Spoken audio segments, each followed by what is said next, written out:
এইভাবে যদি লাউ শাক ভাজি করে না খেয়ে থাকেন তাহলে অনেক বেশি মিস করেছেন। সুপ্রিয় দর্শক, দূরের এবং কাছের, দেশ এবং বিদেশে যে যেখান থেকে আমার এই ভিডিওটা দেখছেন সবাইকে আসসালামু আলাইকুম।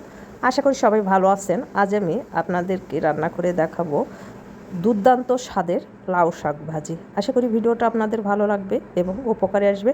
আর ভিডিওটা যদি ভালো লাগে তাহলে শুরু থেকে শেষ পর্যন্ত দেখে সুন্দর একটা গঠনমূলক কমেন্ট করার অনুরোধ রইল, সেই সঙ্গে ভিডিওটা কন্টিনিউ করার অনুরোধ রইল। চলুন তাহলে মূল ভিডিওতে ফিরে যাই। সুপ্রিয় দর্শক, এখানে আমি এক আটি লাউয়ের শাকের যে পাতা আছে সেই পাতাগুলো একেবারে পাতলা পাতলা ঝুরি করে কেটে নিয়েছি। সেই সাথে দিয়ে দিয়েছি একটা আলুও আমি পাতলা করে ঝুরি করে কেটে নিয়েছি আর ধুয়ে পানি ঝরিয়ে তারপর এই যে একটা বোলের মধ্যে দিয়ে দিয়েছি আর দিয়েছি স্বাদ মতো লবণ। এখন চুলার আঁচটাকে একেবারে হাইয়ে রেখে নেড়েছেড়ে শাকগুলোকে সেদ্ধ করে নিতে হবে।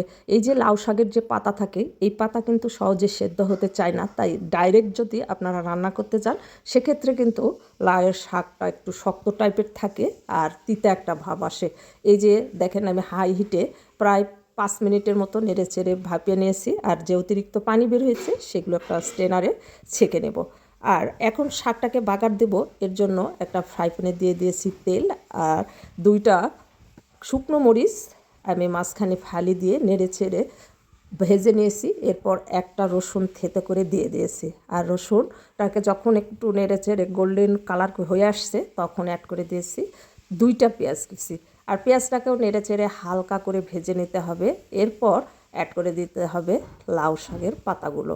আর এইভাবে যদি লাউ শাক রান্না করেন তাহলে কিন্তু খেতে ভীষণই টেস্ট হয়। আর এই লাউ শাকের একটু টেস্ট করে দেখবেন, লবণটা যদি ঠিক না থাকে তাহলে আবার একটু লবণ অ্যাড করে দিবেন। আর এই যে আলু দেখতেছেন এই আলুগুলো ম্যাশ করে দিতে হবে। লাউ শাক যদি রান্না করেন তাহলে দেখবেন লাউ শাকের মধ্যে থেকে কিন্তু যখন খাওয়ার সময় হয় তখন চাপ দিলে পানি বের হয়ে আসে।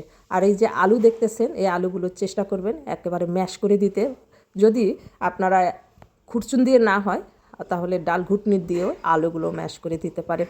এই যে দেখেন আমি নেড়ে ছেড়ে একেবারে আলুগুলো ম্যাশ করে নিয়েছি। আর এই শাক ভাজিটা খেতে কি পরিমাণ আঠালো আর টেস্টি হয়। তো আমি সার্ভিং প্লেটে সার্ভ করে নিয়েছি আর দেখেন কতটা লোভনীয় আর টেস্টি হয় এই শাক ভাজিটা। এতটা পরিমাণে ট্রাস্ট মি, একদিন হলেও আপনারা বাসায় ট্রাই করবেন আর ট্রাই করে কমেন্টে জানাতে একদমই ভুলবেন না। এইরকম মজার মজার আর নিত্য নতুন রেসিপিগুলো পেতে আমার চ্যানেলটা সাবস্ক্রাইব করে পাশে থাকা বেল আইকনটা ক্লিক করে রাখবেন, যেন নতুন কোনো ভিডিও ছাড়ার সঙ্গে সঙ্গে নোটিফিকেশান সবার আগে আপনার কাছে পৌঁছে যায়।